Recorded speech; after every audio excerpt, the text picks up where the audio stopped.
Basement এবং নিচের তলার যথেষ্ট পরিমাণ ক্ষতি হয়েছে। বিল্ডিংটা এখন মানে প্রকৌশলীদের মতে এটা ঝুঁকিপূর্ণ ইমারতে পরিণত হয়েছে। মানে যদি এখানে আরও কিছু লোড কোনো ক্রমের পরে তাহলে হয়তো এটা ধ্বংস হয়ে যেতে পারে। সেই জন্যই এখানে যথেষ্ট প্রিকশন নিয়ে পরবর্তী কার্যক্রম করা হবে, এই ধরনের সিদ্ধান্ত রয়েছে। এখানে একসঙ্গে আমাদের ফায়ার সার্ভিস যাদের মূল দায়িত্ব তারা কাজ করছেন, তাদেরকে সহযোগিতা করছেন পুলিশ, তাদেরকে সহযোগিতা করছেন আর্মি, তাকে সহযোগিতা করছেন রাজুকের বিশেষজ্ঞরাও এখানে আসছেন, সবাই সহযোগিতা করছেন।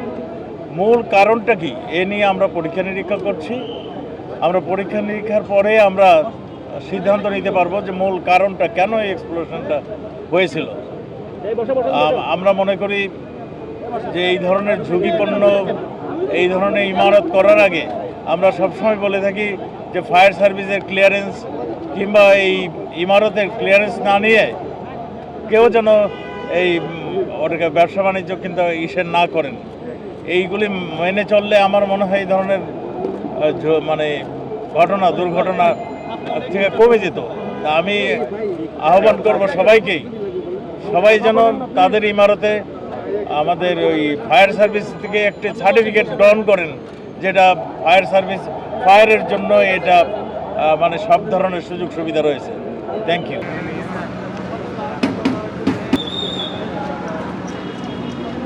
বিল্ডিংয়ের দারুণটা মনে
সংবাদ, ফিচার ও অনুষ্ঠানের জন্য ভিজিট করুন সংবাদ প্রকাশের ওয়েবসাইট এবং যুক্ত থাকুন ফেসবুক পেজ ও ইউটিউব চ্যানেলের সঙ্গে।